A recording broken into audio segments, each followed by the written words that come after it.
चलो भाई कर दो।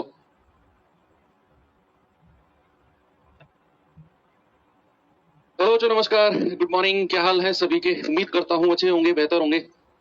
और अच्छी पढ़ाई अच्छी चल रही होगी। तो क्लासेस आप लोगों की चल रही हैं। नंबर सिस्टम हम लोगों ने शुरू किया है और आज एक टॉपिक फैक्टर्स ऑलरेडी हम पढ़ चुके हैं, बहुत सारा कॉन्सेप्ट।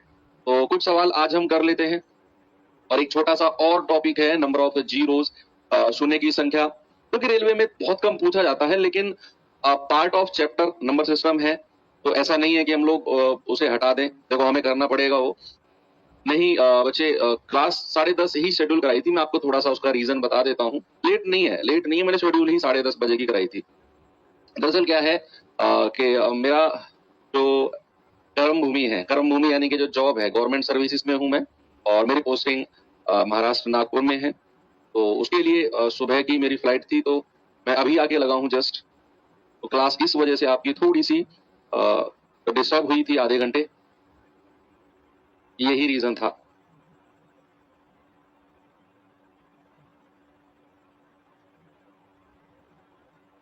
ठीक है, अभी तो बहुत बहुत ही ज्यादा आराम वाला चैप्टर हमारा चल रहा है। शुरू में ज्यादा टेंशन वाले चैप्टर से मैंने शुरुआत की ही नहीं है। तो नंबर ऑफ फैक्टर्स आप लोगों ने कल किए होंगे। कुछ सवाल और हैं, उन्हें देख लेते हैं और फिर उसके बाद एक छोटा सा टॉपिक और कर लेंगे, है ना। नंबर ऑफ जीरो, शून्य की संख्या। मैंने प्रीवियस ईयर एनालिसिस देखा, उसमें नंबर ऑफ जीरो से शून्य की संख्या से मुझे ज्यादा सवाल मिले नहीं, लेकिन इसका मतलब ये नहीं है कि हम उस चैप्टर को पढ़े नहीं। गुड मॉर्निंग सभी को बच्चे। सवाल कर रहा है 120 के विषम और सम भाजकों की कुल संख्या कितनी है। आपको ऑड फैक्टर्स और इवन फैक्टर्स दोनों बताने हैं। बताइए बच्चे जल्दी से। आपसे कह रहा है कि 120, सबसे पहले 120 के फैक्टराइजेशन कर दो भाई। 120 से अगर मैं शुरुआत करता हूं 2 से, तो 2 छिक्के 12, फिर 2 से जाएंगे 2 तिया 6, फिर 2 से जाएंगे 15 बार जाएगा। अब 3 से जाएंगे 3 पंजे 15 बार जाएगा, और फिर 5 से जाएंगे तो 5 एकम 5। यानी कि बच्चे मैं इसको लिख सकता हूं 2 की पावर 3 गुणा 3 की पावर 1 गुणा 5 की पावर 1। यानी कि आपने क्या किया, आपने इसका ना प्राइम फैक्टराइजेशन कर दिया। प्राइम फैक्टराइजेशन का मतलब है कि जो ये बेस वाली संख्या है ना, इनको प्राइम में बदल दिया आपने, इनकी पावर्स बना दी। ठीक है, अब सवाल कहता है कि भाई इसके सम और विषम भाजक।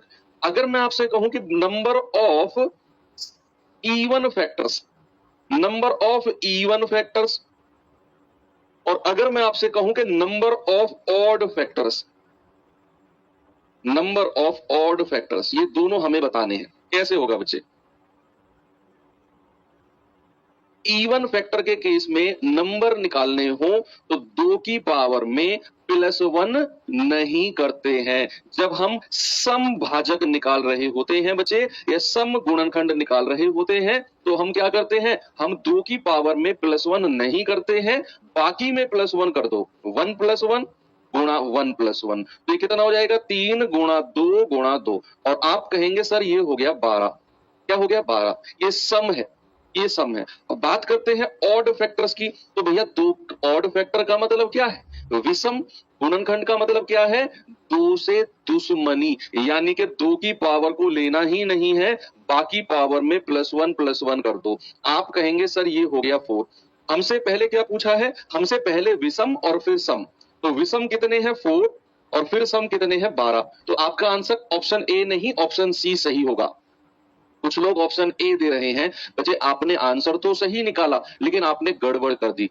आपने पहले सम फैक्टर बताए फिर विषम, लेकिन सवाल में पहले विषम पूछा है और फिर सम। कई बार ऐसी चीजें छोटी छोटी हमें बहुत दुखदाई होती हैं। तो ऑप्शन ए नहीं, ऑप्शन सी आपका बिल्कुल करेक्ट है। पहले 4 और फिर आपका 12। ठीक है बच्चा, ये गड़बड़ आपने नहीं करनी है। ये सवाल देखिए जरा।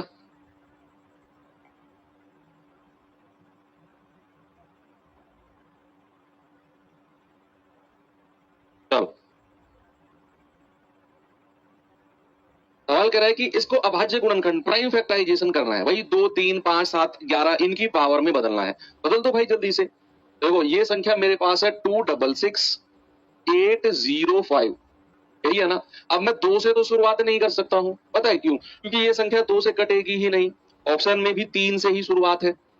ऑप्शन में भी 3 से ही शुरुआत है, तो आप कहेंगे 3 से शुरू कर दो सर। 3 अट्ठे 24, 2 3 अट्ठे 24, 2 3 नाम 27, 1 3 तिया 9, 3 पंजे 15, फिर 3 से जाएंगे, 3 दूनी 6, 2 3 नाम 27, 1 3 छिंग 18, 1 3 चौके 12, 3 पंजे 15। अब 3 से कटेगा क्या ये? 3 से तो मुझे नहीं लग रहा ये कटेगा, तो 5 से देखें क्या इसको? 5 पूरे 25, 4 5 नाम 45, 1 5 दूनी 10, 4 5 नाम 45। अब 5 से भी नहीं कटेगा, 7 से देखें क्या?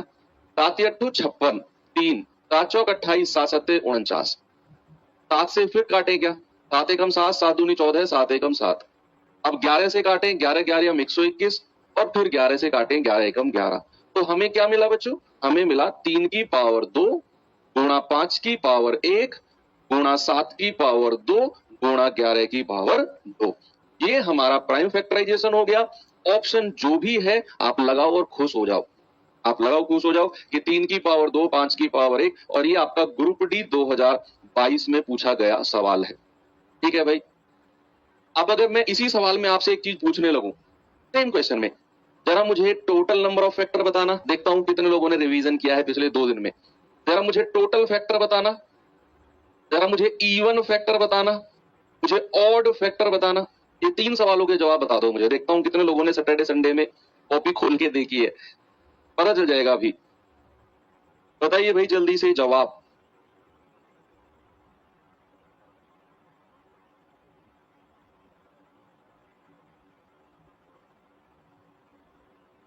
Total number of factor.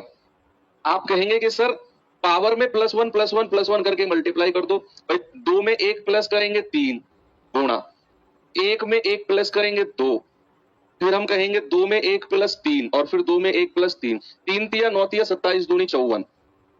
और जब हम इवन फैक्टर यानी कि सम गुणनखंड की बात करेंगे तो 2 की पावर में +1 करेंगे ही नहीं, लेकिन यहां तो 2 की कोई पावर ही नहीं है। और ये चीज मैं आपको पिछली क्लास में बता चुका हूं कि अगर 2 की पावर नहीं है तो सम गुणनखंड इवन फैक्टर कितने हो जाएंगे? 0 हो जाएंगे। इवन फैक्टर कितने होंगे? 0 होंगे, क्योंकि यहां 2 की पावर है ही नहीं। और जितने भी 54 के 54 है ये सारे के सारे ऑड फैक्टर रहेंगे। भाई जब इवन फैक्टर 0 तो जितने भी फैक्टर हैं सारे ऑड होंगे, विषम होंगे सारे। ये चीज आपके दिमाग में बिल्कुल सही तरीके से जम गई है। चलिए आगे चलते हैं। ये सवाल करिए बच्चे जरा।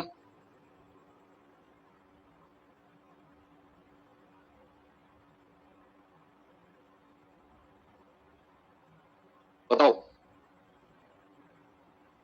आप कहेंगे 3240 के गुणनखंडों का योग।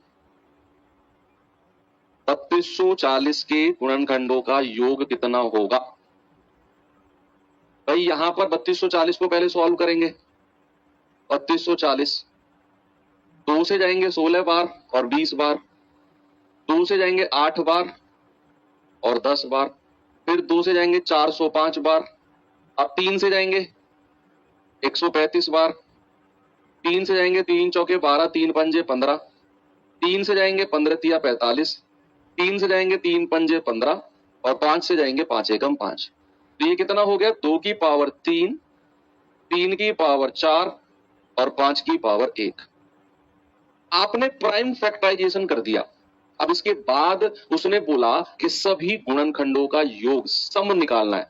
सम, तो सम निकालने के लिए क्या करते हैं बच्चे? 2 की पावर 0 से शुरू करो, प्लस 2 की पावर 1 प्लस 2 की पावर 2 प्लस 2 की पावर 3। अब 3 की पावर 4 है तो 3 की पावर 0 प्लस 3 की पावर 1 प्लस 3 की पावर 2 प्लस 3 की पावर 3 प्लस 3 की पावर 4। 5 की पावर 1 है तो 5 की पावर 0 प्लस 5 की पावर 1। तो थोड़ी सी मेहनत देखो यहां पर इस सवाल में नो डाउट करनी पड़ेगी आपको। आप कहेंगे 1 प्लस 2 प्लस 4 प्लस 8।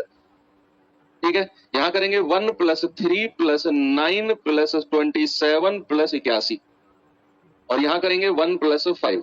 कितना हो जाएगा? 8 4 12 2 14 1 15, 81 और 27 108, 108 और 9 117, 17 120, 121 गुणा 6, तो 121 गुणा 15 छिक्के 90, 9 एकम 9, 9 दूनी 18, 9 एकम 9, 1089 आएगा, 10890 ऑप्शन नंबर ए मेरा बिल्कुल ठीक है। आगे सभी का ठीक है। जिन लोगों ने कल की क्लास रिवीजन किया होगा, कल की क्लास का, डेफिनेटली उन्हें चीजें क्लियर रह रही होंगी। अब बात आती है बच्चे प्राइम फैक्टर्स, थोड़ी सी बात आती है किसकी, प्राइम फैक्टर्स की। अभाज्य गुणनखंड टॉपिक है हमारा प्राइम फैक्टर्स। देखो हमने अब तक क्या क्या पढ़ लिया, अभाज्य गुणनखंड। हमने अभी तक क्या क्या पढ़ लिया बच्चे, हमने टोटल फैक्टर्स, कुल गुणनखंडों की संख्या, सम गुणनखंडों की संख्या, विषम गुणनखंडों की संख्या, तीन चीज ये पढ़ी हमने। कुल गुणनखंडों का योग, सम गुणनखंडों का योग और विषम गुणनखंडों का योग, तीन चीज ये पढ़ी है। टोटल हमने अभी तक कितनी चीजें पढ़ी है, 6, और 6 पे हमने प्रैक्टिस भी ठीक ठाक कर ली है। अब एक छोटू सा टॉपिक बच रहा है जिसका नाम है प्राइम फैक्टर्स यानी कि अभाज्य गुणनखंड। कुछ नया नहीं है, जो हमने किया है उसी में से छोटा सा रास्ता निकलता है एक, जिसको हम कहते हैं अभाज्य गुणनखंड का रास्ता। इसमें भी बेसिकली हमें दो चीज पढ़नी है कि नंबर ऑफ प्राइम फैक्टर्स, क्या पढ़ना है बच्चा, number of prime factors, number of prime factors यानी कि अभाज्य गुणनखंडों की संख्या, अभाज्य गुणनखंडों की संख्या, और दूसरा इसमें बनता है sum of prime factors, sum of prime factors यानी कि अभाज्य गुणनखंडों का योग। अभाज्य, यहां से सवाल बना है इसीलिए मैं करा रहा हूं आपको,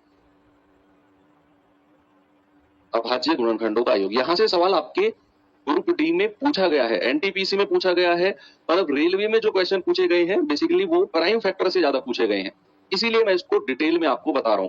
ठीक है, तो अब बात आती है प्राइम फैक्टर्स की। क्या होते हैं प्राइम फैक्टर्स, जैसे फॉर एग्जांपल अगर मैंने बोला 2 की पावर 3 गुणा 3 की पावर 2 गुणा 5 की पावर 4 गुणा 7 की पावर 1। अब मैंने ये लिखा आपके सामने, प्राइम फैक्टराइजेशन इसको बोलते हैं, सभी जानते हैं क्या बोलते हैं इसको, प्राइम फैक्टराइजेशन बोलते हैं। मैंने बोला 2 की पावर 3, 3 की पावर 2, 5 की पावर 4 और 7 की पावर 1।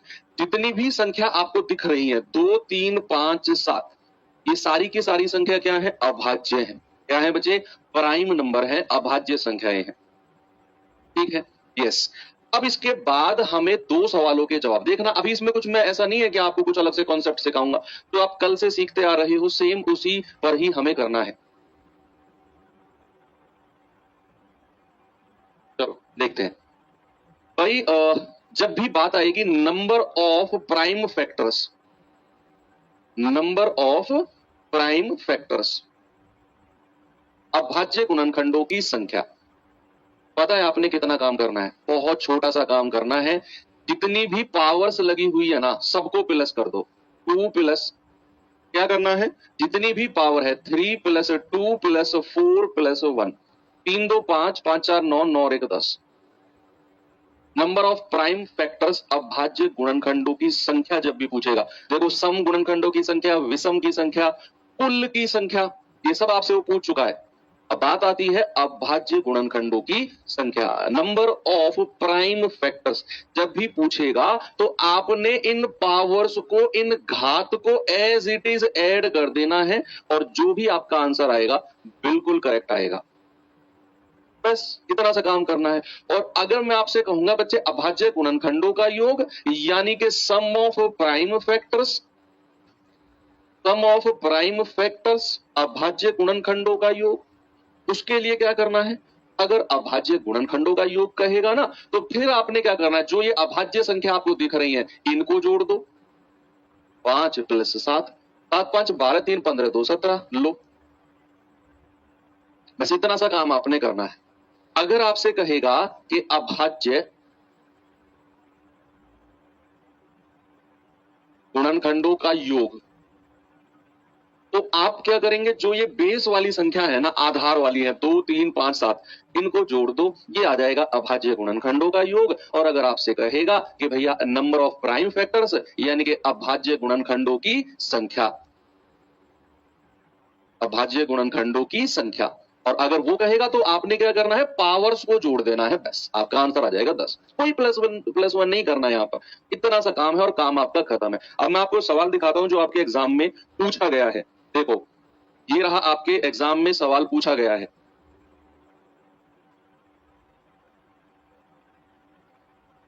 यस,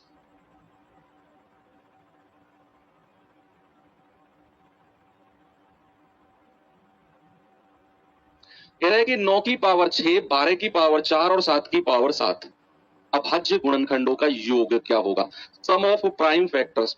अब बहुत सारे बच्चे तेज बनेंगे, पता है क्या करेंगे, वो करेंगे 12 7 19, 19 और 9 28 हो गया सर।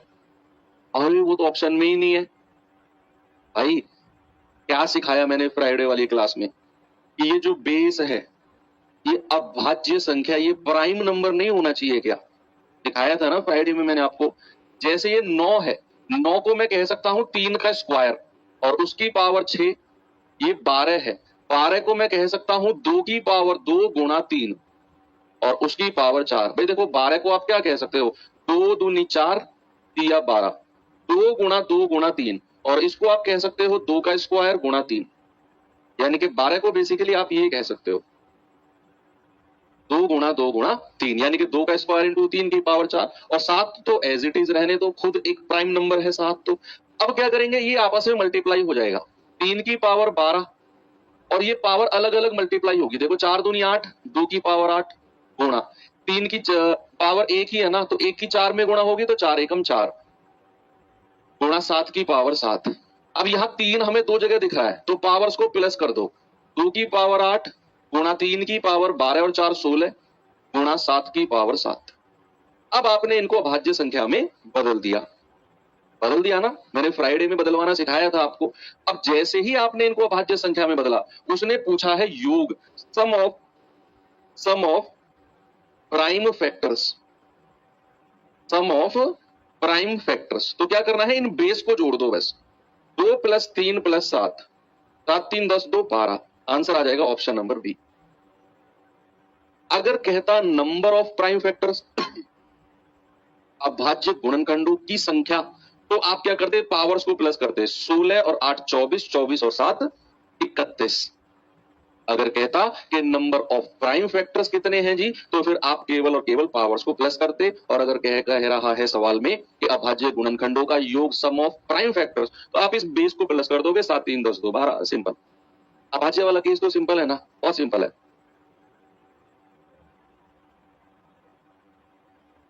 ये कह रहा है सर किसी संख्या के अगर फैक्टर्स अभाज्य ना हो तो फिर क्या होंगे, बताओ क्या होंगे, बताओ किसी भी संख्या के जो फैक्टर्स हैं अगर अभाज्य ना होंगे तो फिर क्या होंगे? आप कह रहे हो कि सर 6 की पावर 3 गुणा 4 की पावर 2 ऐसे हो, ये कहना चाह रहे हो ना भाई? हर भाज्य संख्या को आप अभाज्य में तोड़ सकते हो।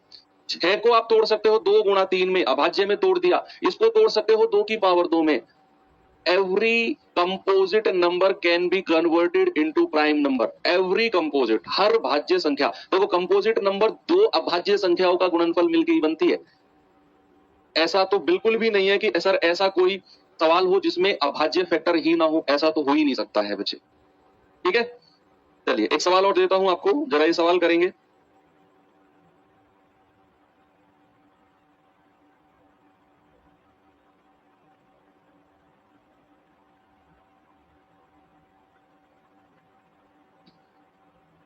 कह रहा है कि मान लीजिए, ये भी आपके ग्रुप डी में पूछा गया सवाल है। कह रहा है मान लीजिए x बराबर 55 की पावर 100 प्लस 55 की पावर 101 प्लस 55 की पावर 102। अब कह रहा है कि निम्नलिखित में से कौन सी अभाज्य संख्या x का गुणनखंड नहीं है? एग्जाम में नहीं कर पाएंगे? अरे ब्रदर अभी क्लास शुरू हुए 4 दिन नहीं हुए हैं, सीधा एग्जाम हॉल में जाकर बैठ गए। पहले पढ़ तो लो, ऐसे शॉर्टकट नहीं बनेंगे तो एग्जाम में नहीं कर पाएंगे। सीधा 5वें दिन एग्जाम में जाके बैठ गए एग्जाम हॉल में। यही तो प्रॉब्लम है आजकल के बच्चों की, उनके अंदर तसल्ली और पेशेंस नाम की चीज ही नहीं है। बहुत जल्दी पकड़ते हैं, बहुत जल्दी छोड़ के भाग जाते हैं। उनको जो भी चाहिए झटपट सब कुछ एकदम चाहिए उनको। देखिए इस सवाल को जरा, तसल्ली रखनी पड़ेगी भाई, बहुत पेशेंस रखना पड़ेगा। सरकारी नौकरी पेशेंस मांगती है। झटपट नहीं मिलती है सरकारी नौकरी, बहुत पेशेंस। कहते हैं ना कि बहुत संघर्षों के बाद सरकारी नौकरी मिलती है। वो संघर्ष ऐसा नहीं कि आपसे कोई फावड़े चलवाएगा या आपको कोई रस्सियों पे चढ़वाएगा तब सरकारी नौकरी मिलेगी। वो संघर्ष का मतलब ही होता है पेशेंस एंड परसेवरेंस। पेशेंस यानी कि आपका मानसिक संतुलन, और परसेवरेंस यानी कि लगातार मेहनत करना। ये दोनों चीज पैरेलल समांतर चलेंगी तब जाकर सरकारी नौकरी मिलेगी आपको। मान लीजिए, देखो क्या दिया हुआ है सवाल ने, x बराबर 55 की पावर 100 प्लस 55 की पावर 101 प्लस 55 की पावर 102, यही है ना। अब यहां से सवाल ने कह रहा है, सवाल में कह रहा है कि कौन सी अभाज्य संख्या x का फैक्टर नहीं है, x का फैक्टर नहीं है। देखो यहां से सबसे छोटी पावर को कॉमन ले लो। सबसे छोटी पावर कौन सी है, 100। तो मैंने क्या किया, 55 की पावर 100 को कॉमन ले लिया, तो ये तो पूरी की पूरी पावर कॉमन आ गई, तो 1 बचेगा। सामने देखो, यहां 55 की पावर 101 थी, मैंने कॉमन ली है 100, तो कितनी बचेगी, एक पावर बचेगी अभी, क्योंकि 101 में से 100 कॉमन लिया है। यहां पावर 102 थी, मैंने 100 कॉमन लिया है, तो आएगी 55 की पावर 2। कितनी आएगी बच्चा, 55 की पावर 2। ये आपका PYQ है, आया हुआ सवाल है। यस, अब यहां हम सॉल्व करेंगे। देखो 55 का स्क्वायर कितना होता है, 5 का स्क्वायर 25, और 5 से अगली संख्या 6, 5 6 30। अगर किसी संख्या के लास्ट में 5 लग रहा हो, मान लो ये 25 है, और मुझे इसका स्क्वायर बताना है, वर्ग बताना है, किसी भी संख्या के लास्ट में 5 है, ये पढ़ाऊंगा आपको मैं, तो इस 5 का स्क्वायर कर दो, 25 ऐसा का ऐसा लिख दो, एज इट इज लिख दो। फिर इस पे आ जाओ, 2 से अगली संख्या होती है 3, इन दोनों की मल्टीप्लाई कर दो, और यहां लिख दो 6। ठीक है, जैसे मैंने 55 के लिए बोला तो 5 पूरे 25, इस वाले 5 से अगली संख्या 6 थी, दोनों को गुणा कर दिया, 5 6 30, तो ये 55 का स्क्वायर हो गया।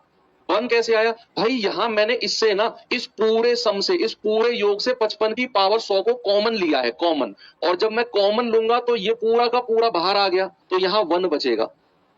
और यहां पावर 101 से 100 कॉमन आ गई तो एक पावर बची, 102 से 100 कॉमन आ गई तो 2 पावर बची, तो कितना हो गया, 55 की पावर 100, 1 प्लस 55 प्लस 3025।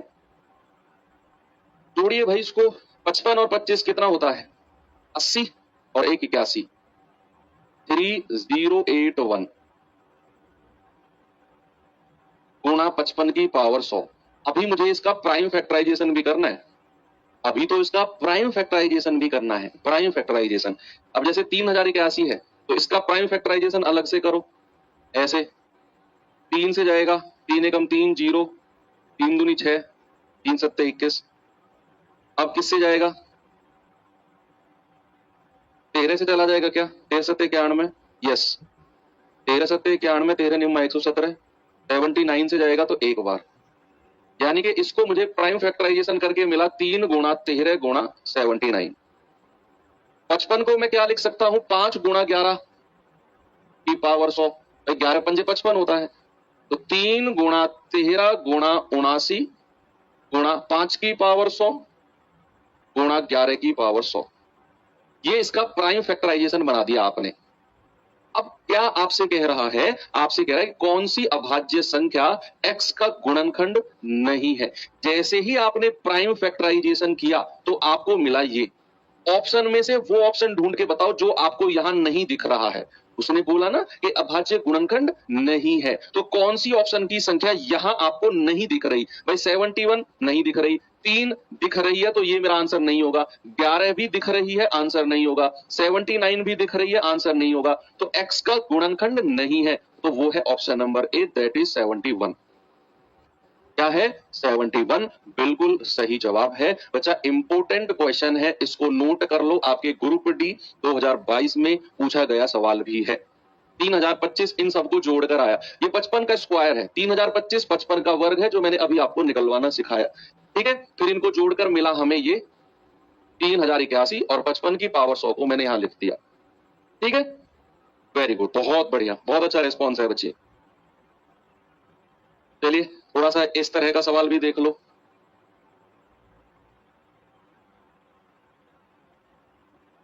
देखो जरा,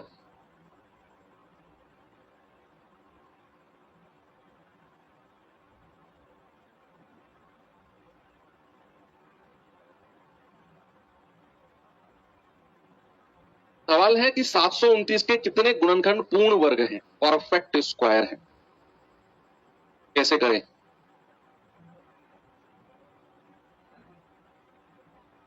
पहले तो इसे प्राइम फैक्टराइजेशन में बदलो। सवाल ने कुछ नया पूछा है आपसे, कितने गुणनखंड जो है वो पूर्ण वर्ग यानी कि परफेक्ट स्क्वायर है।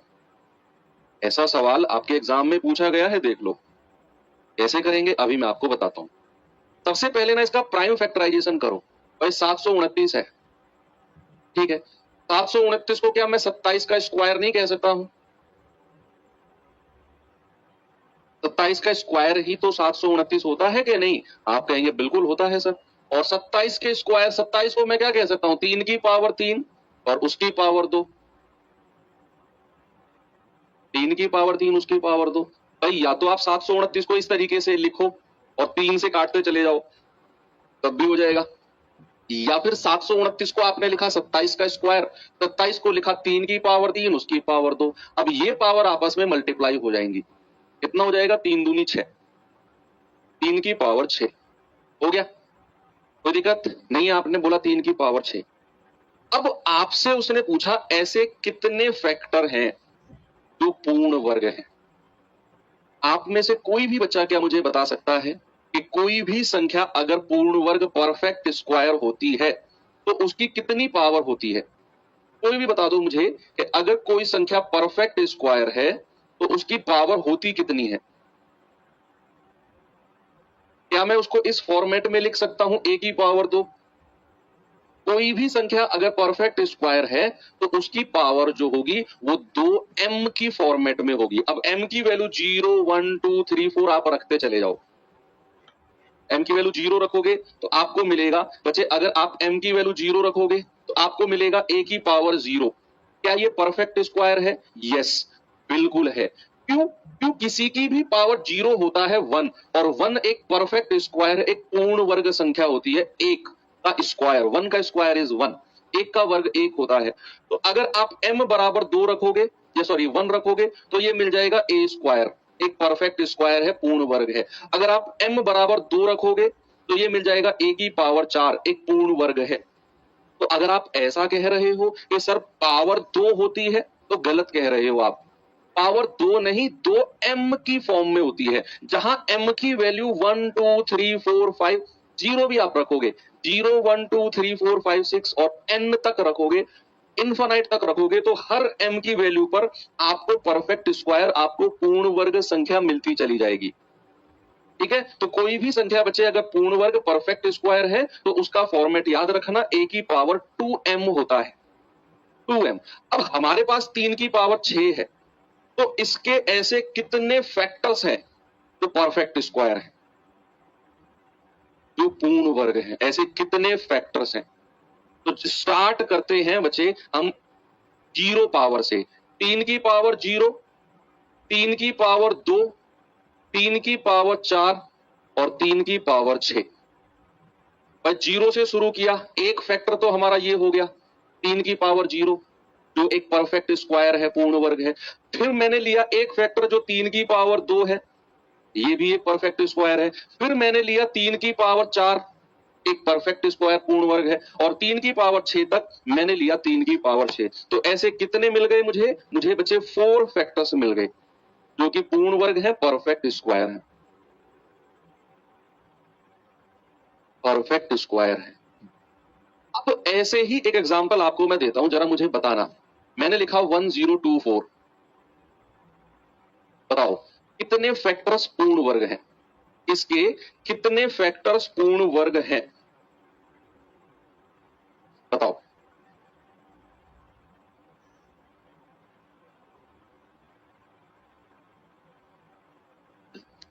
भाई 1024 को बच्चे याद रखना 2 की पावर 10 बोलते हैं। कुछ चीजें ऐसी हैं जो आपने याद रखनी है।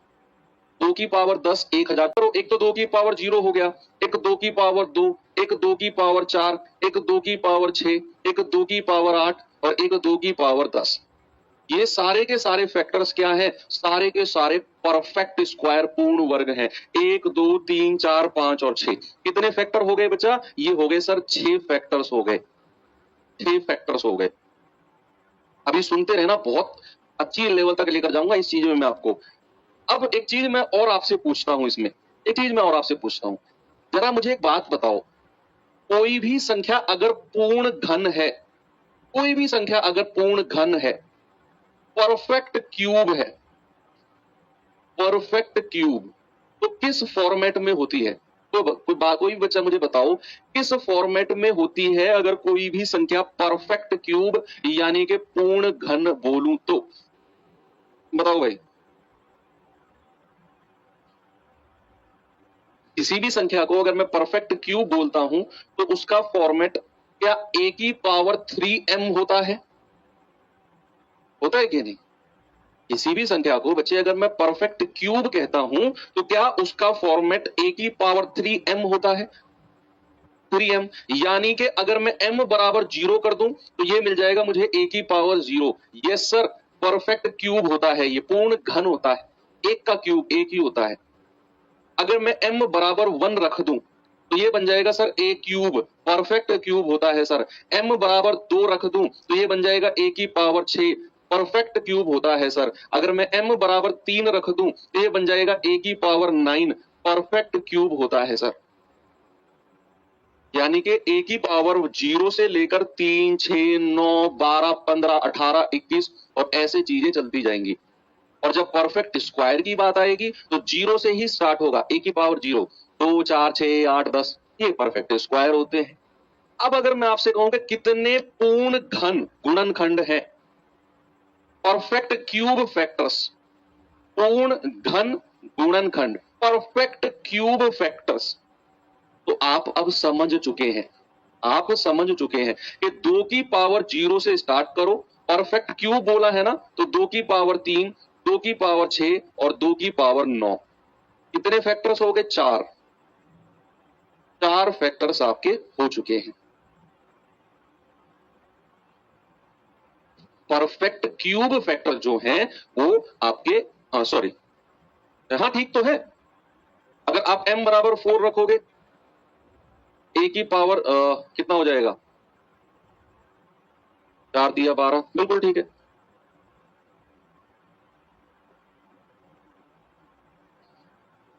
Okay, very good. तो आपके कितने फैक्टर हो गए बच्चे? आपके फैक्टर हो गए 2 की पावर,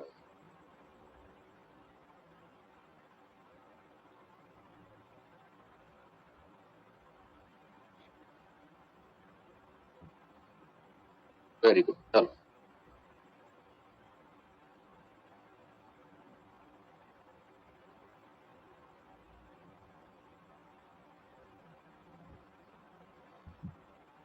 दो की पावर में एक स्पेशल केस और होता है बच्चे। यस, एक चीज और देखना, यस हम मिस कर रहे हैं तो उसको 2 की पावर 8, 2 की पावर 8, यस 2 का क्यूब, 2 के स्क्वायर का क्यूब, नहीं ठीक है ठीक है ठीक है, सॉरी सॉरी, 2 दूनी 4, दूनी 8, नहीं ठीक है, नहीं होता, नहीं नहीं नहीं गलत, ठीक है, ये ठीक है हमारा। एक सवाल मैं आपको देता हूं, अब ये सवाल का जवाब बताना मुझे आपके सामने ये रहा। 2 की पावर 8 पूर्ण घन नहीं होता।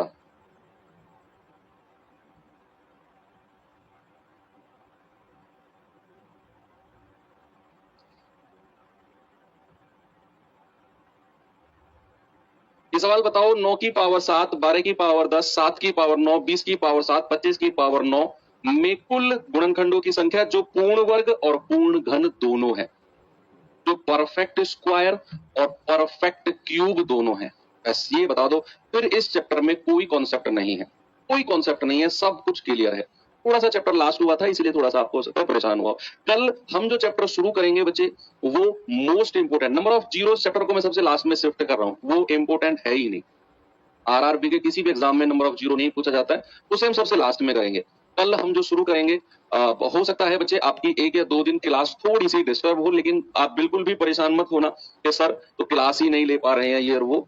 मैं पहले आपको थोड़ा सा बता रहा हूँ, हो सकता है कि आपकी क्लास 1 या 2 दिन थोड़ी सी डिस्टर्ब हो, उसके बाद आपके सिलेबस होने तक कोई डिस्टर्बेंस क्लास में नहीं आएगी, इस बात की गारंटी मैं आपको दे रहा हूँ। तो हमारा जो नेक्स्ट टॉपिक चलेगा वो होगा विभाज्यता के नियम, रूल्स ऑफ डिविजिबिलिटी। और बहुत इंपॉर्टेंट टॉपिक है एग्जाम में, चाहे मैं रेलवे ग्रुप डी की बात करूं, चाहे मैं एनटीपीसी की बात करूं, मैं किसी भी एग्जाम की बात करूं, बहुत ही ज्यादा सवाल पूछे जाते हैं उस चैप्टर से। तैयार है ना? अभी जो हमने चैप्टर्स किए, लाइक हमने यूनिट डिजिट किया, हमने नंबर ऑफ फैक्टर्स किया, तो ये जो चैप्टर्स है ना, ये इंपॉर्टेंट तो है, लेकिन यहाँ से इक्का दुक्का सवाल ही पूछा जाता है। रूल्स ऑफ डिविजिबिलिटी आपके कैलकुलेशन के लिए भी बहुत ज्यादा इंपॉर्टेंट है, हर चीज के लिए। भाई यहाँ आपको बताना है जो पूर्ण वर्ग और पूर्ण घन हो वो फैक्टर्स, परफेक्ट स्क्वायर भी हो और परफेक्ट क्यूब भी हो। बताइए इस सवाल का जवाब।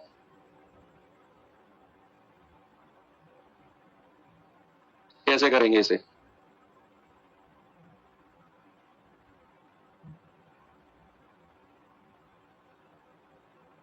चलिए इससे पहले एक सवाल और देता हूं आपको मैं ना, इससे पहले एक सवाल और देता हूं। एक सवाल मेरे पास है, यस, सवाल है 2 की पावर 5 गुणा 3 की पावर 6 गुणा 5 की पावर 2।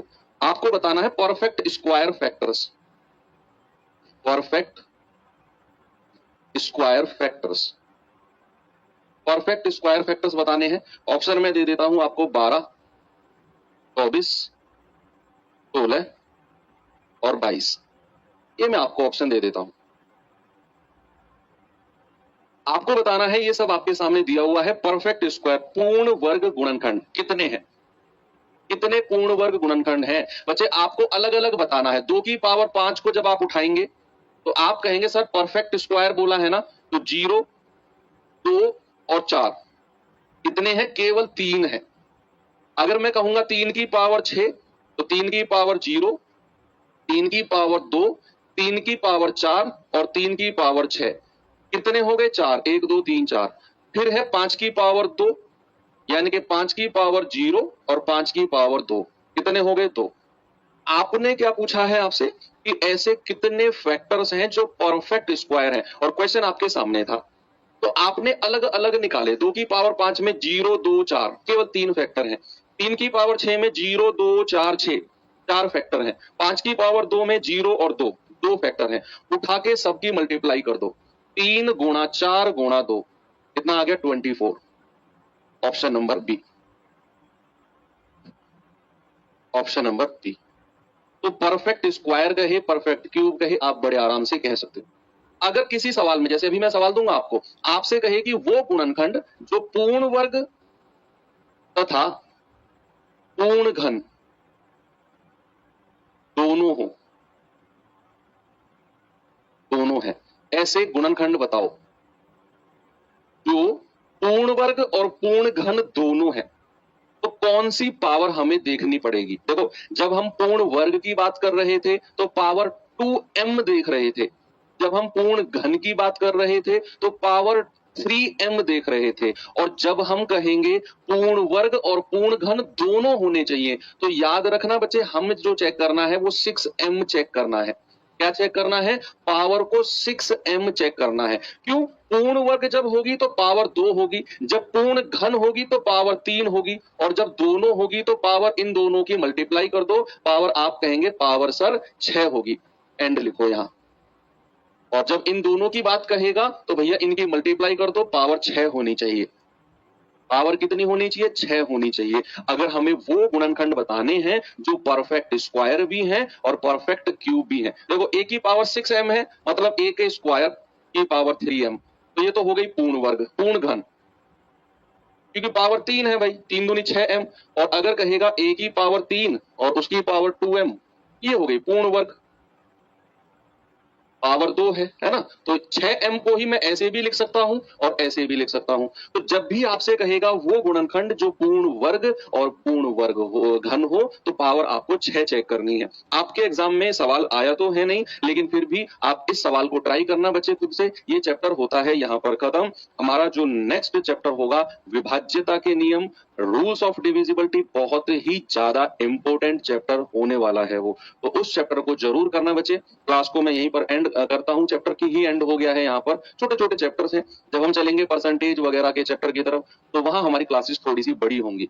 बड़े चैप्टर्स हैं, प्रॉफिट लॉस परसेंटेज, अभी छोटे छोटे चैप्टर्स हैं ये, तो क्लास 48 50 55 मिनट में ही आपकी एंड हो जा रही है। तो ठीक है बच्चे, मिलते हैं नेक्स्ट सेशन में। थैंक यू, बाय बाय, जय हिंद। और हाँ, 1-2 दिन क्लास डिस्टर्ब हुई तो परेशान मत होना, आपको इंटीमेट कर दिया जाएगा। जय हिंद।